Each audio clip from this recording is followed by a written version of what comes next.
হুম, নবীর একটা আদর্শের কারণে জান্নাতে যাবে। সিরত মানি আদর্শ। আর এটা আমরা কদমে কদমে মোহতাজ।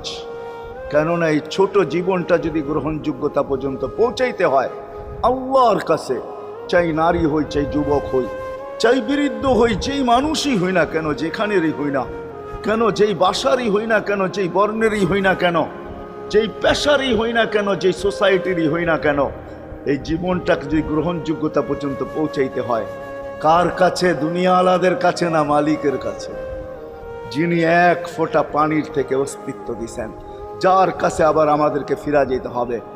পালানের কোনো সুযোগ নাই। এই জন্যই কোরআন আমাদেরকে বোঝায় আইনাল মাফার। আল্লাহ বলতেছে কোথায় ভাগবে তুমি, বলো কোথায় ভাগবে? কবির কথাই সত্য, যদিও নাকি পালাও তুমি আকাশেতে লাগিয়ে সিঁড়ি, সিঁড়ি লাগাও যদি আকাশ